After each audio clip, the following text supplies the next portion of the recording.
Well, that about wraps it up for Epoch, from a certain point of view. It's NES Works Gaiden Epoch Episode-05. Order you to cease any and all supernatural activity and return forthwith to your place of origin or to the nearest convenient parallel dimension.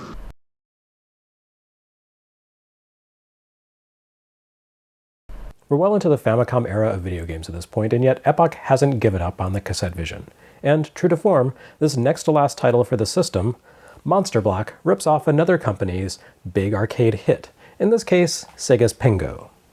In Sega's game, you played as a penguin that wandered around kicking blocks in a massive maze, attempting to crush a set number of monsters with ice bricks while avoiding the creature's deadly touch. Epoch's take on the concept bears unmistakable similarities to that work, which debuted in arcades in 1982, though of course it doesn't simply clone Pengo.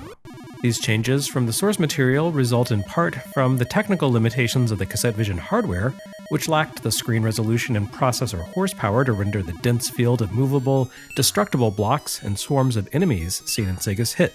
But I imagine they also have something to do with the innate pride of Epoch's designers and engineers. As we've seen time and again on both cassette vision and on the company's LCD handhelds, Epoch never simply swiped others' work the way so many other game makers of the era did. Instead, they used those existing precedents as a starting point for exploring new ideas.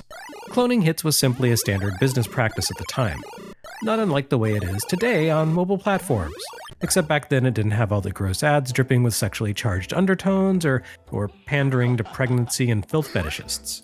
Most clone games of the late 1970s and early 80s did little if nothing to change the underlying material, and that approach could be quite lucrative. Consider the fact that Broderbund got its start by publishing a straight-up bootleg of Namco's Galaxian for Apple II. Epoch didn't settle for mere imitation, though, and they always threw novel twists into their games to make them less derivative. In the case of Monster Block, they balanced the reduction in enemy and block quantities by incorporating a complex scoring system that adds a second layer to the gameplay. That's a nice touch when, to be completely honest, the mere fact that Monster Block manages to fill the cassette vision display with so many dynamic elements alone is pretty impressive. Each stage involves your avatar, 1 or 2 monsters, and around 24 blocks you can push around and destroy, which seems like a lot for hardware that was designed to play Pong to handle.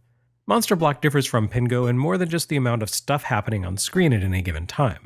Although you need to avoid making contact with wandering monsters, destroying them doesn't really accomplish much, besides giving you a few seconds of breathing room. No, you need to destroy blocks. No matter how many critters you destroy, you can't advance to the next round until you've cleared away nearly all the blocks in a stage. You push a block by pressing against it, which will cause it to slide across the screen in the direction you've pushed it until it either hits another block or hits the walls of the stage. If the block happens to strike a monster as it slides, it will crush that creature in the process. Simply kicking a brick doesn't destroy it though. To clear one away, you need to press against it so that it becomes trapped between your character and another wall or block, similar to crushing rocks in Flappy. Monster Block includes a few advanced strategies too. You can cause multiple blocks to move simultaneously by pressing against an outer wall when it flashes. You'll notice that throughout most of gameplay, one bounding wall at the perimeter of the stage flashes rapidly for a few seconds. Once it stops, the next wall in a clockwise direction takes up the baton and begins to flash in turn.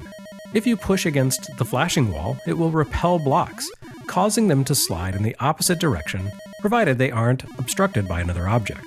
This can be a handy way to catch the maze monsters unawares, though the main monster will immediately respawn from a space in the center bottom of the screen. In the more challenging Game 2 mode, a second monster will sometimes appear and become a sort of wandering spoiler. The advanced monster can kick blocks, makes more of an effort to pursue you directly, and generally makes things unpredictable. For example, the blocks it kicks can take out your top-hatted avatar or the other monster.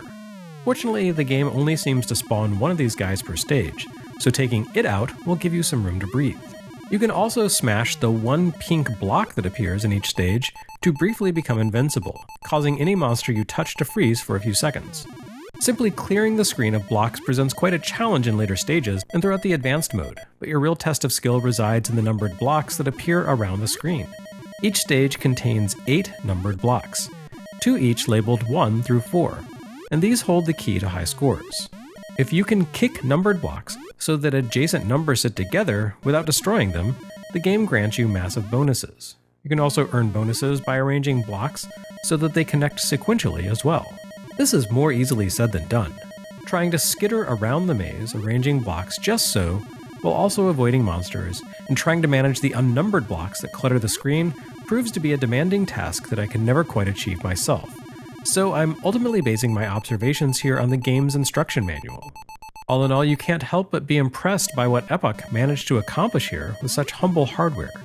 As the final Cassette Vision release before the launch of Super Cassette Vision, it really feels like a swan song that demonstrates the remarkable potential of some incredibly ancient hardware.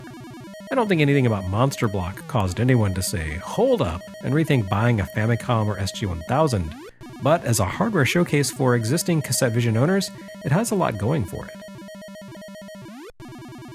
For its final Cassette Vision release, Epoch decided to go all in on combining concepts from other games.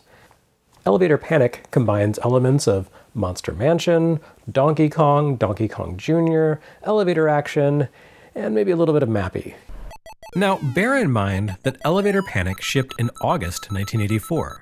That places it a month after the launch of the Super Cassette Vision, and a few weeks after the fateful arrival of third-party releases for Nintendo's Famicom, an event that would shift the balance of power in the console wars to Nintendo's advantage for the remainder of the 8-bit era. This makes Elevator Panic more of a coda than a proper release, a chance to clear out one last little item from the system's pipeline, and maybe, just maybe, eke a little more profit from the aging platform. The game even looks distinct from the rest of the Cassette Vision's library, shipping in a white cartridge rather than the standard black of the previous 10 games. And hey, it beat proper console ports of Mappy and Elevator Action to market by almost a year. Sure, Elevator Panic merely hints at those games, and certainly isn't as good as either of them, but it does give Epoch's elderly console one last notable feat here at the end of its life. By no means does Elevator Panic represent a feat of engineering on the level of Monster Block, though. Like New Baseball, it retools an existing Cassette Vision game design to incorporate some new elements. In this case, Monster Mansion. Heck, it even recycles that game's title and level advancement screen, with a 3-story building whose windows illuminate as you advance floor by floor toward the third and final stage. You control the same looking guy, trying to reach the same top floor where the same demon dude stands, punching the same hanging checkpoints before you can venture up to the demon's level. That said, the similarities fall away beyond here. Rather than climbing ladders to move between floors, you need instead to ride, as the title suggests, elevators. A pair of elevators flanks the stage, alternately moving up and down. Unlike in Elevator Action, you seem to have no control over their movement, at least not as far as I was able to tell, and you can only ride them in time to their predetermined schedules. Elevator Panic also lacks the flexibility of Elevator Action. If you attempt to enter an elevator that has moved even a pixel out of alignment from the current floor, you die immediately. The elevators move between 3 floors, and each floor has a pair of checkpoints you need to tag in order to open the path to the boss, which allows you to ride the rightmost elevator to the highest floor. Naturally, you need to worry about more than simply tagging checkpoints. The demon guy constantly sends out monsters to interfere with you. As in Monster Mansion, a single persistent foe hounds you constantly. In this case, it resembles a pair of scissors, I guess. It snips its way through the air, flying from one side of a floor to the other before disappearing off screen and reappearing on a different level. The demon boss also sends out monsters that resemble a cross between Donkey Kong's Jax and Donkey Kong Jr.'s Trapjaws. They bounce along the upper level in an arc, and at the peak of one of those arcs, they'll randomly decide to begin traveling down the screen until they disappear off the bottom. Several of these things can appear at a time, often in rapid succession, and their movement patterns leave you zero breathing room in the game's tight quarters. More so than any other game on Cassette Vision, Elevator Panic demands exacting, pixel-perfect play. Whether boarding an elevator, dodging a monster, or leaping a gap, you need to perform your actions precisely, or you'll die.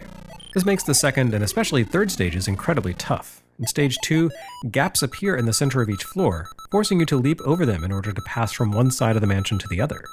In Stage 3, the gaps begin to slide left and right, forcing you to remain constantly vigilant in order to avoid plunging into a moving hole.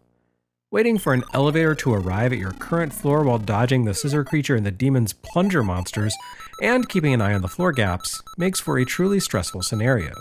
And playing that final stage tends to result in a lot of sessions where you clear all the checkpoints, but die waiting for an opportunity to take the elevator on the right up to the upper stage, a task made ever more taxing by the fact that elevators don't constitute a safe space for you.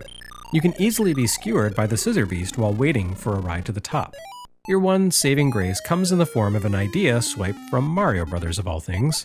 If you manage to leap into the ceiling while the scissor monster flies overhead, you'll stun it momentarily. With good timing, you can ride an elevator up to where it sits reeling and strike the monster while it's unconscious, taking it momentarily out of the action. I'd hardly call Elevator Panic the highlight of the Cassette Vision library, since it largely just remixes the content of Monster Mansion. But it's pleasant enough on its own, a decent little game that once again pushes the hardware beyond what seems like it should be capable of achieving, not to mention beyond the purposes that its interface was designed for. And with that, our survey of Epoch's strange little pioneering console has come to an end. Now you may have noticed that Elevator Panic wears Epoch Cassette Vision catalog number 12, yet our tour of the system only touched on 11 games. Epoch announced and developed a game called Grand Champion as its 10th catalog entry. Once again, Masayuki Horie told Game Odyssey that Epoch's engineers had actually completed the game and had it all ready to ship when they discovered some sort of serious game-breaking bug.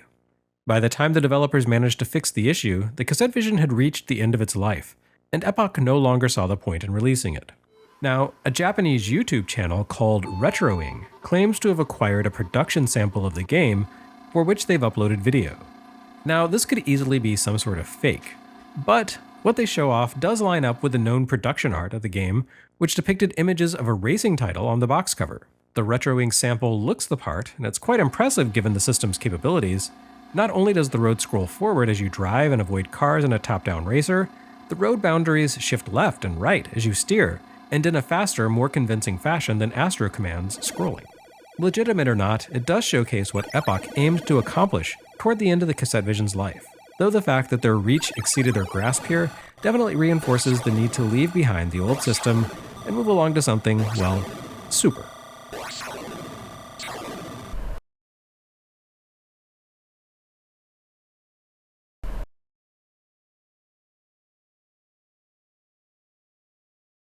Next time on NES Works Gaiden Epoch, we move along to new pastures. Don't worry, Epoch has plenty of weirdness in store for you yet.